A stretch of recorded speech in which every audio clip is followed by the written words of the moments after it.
ಎಲ್ರಿಗೂ ನಮಸ್ಕಾರ. ಈ ಒಂದು ಭಗವದ್ಗೀತೆ ಬುಕ್ಕು ಇದು ನನಗೆ ನನ್ನ ಸ್ಟೂಡೆಂಟ್ ತಂದು ಕೊಟ್ಟಂತಹ ಒಂದು ಬುಕ್ಕು. ತುಂಬ ಅರ್ಥಪೂರ್ಣವಾಗಿರುತ್ತೆ. ಜೀವನದಲ್ಲಿ ಭಗವದ್ಗೀತೆಯನ್ನು ಓದಿದರೆ ಇದರಲ್ಲಿ ಕೆಲವೊಂದಷ್ಟನ್ನ ಶ್ಲೋಕಗಳನ್ನು ಅಧ್ಯಾಯಗಳನ್ನು ಓದಿದ್ದೆ. ಆಮೇಲೆ ಯಾಕೋ ಇದರ ನೆನಪೇ ಆಗಲಿಲ್ಲ ನನಗೆ. ಆದರೆ ಇವತ್ತು ಇದನ್ನು ನೆನಪಿಸಿದವರು Ram sir. Thank you sir. ಈ ಒಂದು ಭಗವದ್ಗೀತೆಯ ಅಧ್ಯಾಯ 9ರ ಶ್ಲೋಕ 21 ನಾನು ಈಗ ಹೇಳ್ತಾ ಇದ್ದೀನಿ. ತೇತಂ ಭುಕ್ತ್ವಾ ಸ್ವರ್ಗಲೋಕಂ ವಿಶಾಲಂ ಕ್ಷೀಣೆ ಪುಣ್ಯೇ ಮರ್ತ್ಯಲೋಕಂ ವಿಶಂತಿ ಏವಂ ತ್ರಯೀ ಧರ್ಮ ಮನುಪ್ರಪನ್ನ ಗತಾಗತಂ ಕಾಮ ಕಾಮ ಲಭಂತೆ.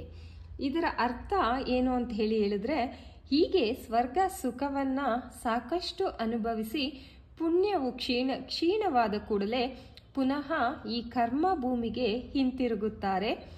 ಈ ರೀತಿ ಕರ್ಮಕಾಂಡವನ್ನೇ ಅವಲಂಬಿಸಿರುವವರು ಸಂಸಾರ ಚಕ್ರದಲ್ಲೇ ತಿರುಗುತ್ತಾರೆ ಅಂತಕ್ಕಂತಹದ್ದು ಈ ಒಂದು ಭಗವದ್ಗೀತೆಯ ಬುಕ್ಕಲ್ಲಿ ಇರ್ತಕ್ಕಂತಹ ಅಧ್ಯಾಯ 9ರ ಶ್ಲೋಕ 21. ಅಂತಂದರೆ ಏನು ಸಂಸಾರ ಬಂಧನ ಅಂತೆಲ್ಲ ನಾವು ದಿನನಿತ್ಯ ಹೊಡೆದಾಡ್ತಿರ್ತೀವಿ. ಅದು ಸರಿಗಿಲ್ಲ, ಇದು ಸರಿಗಿಲ್ಲ ಅಂತೆಲ್ಲ.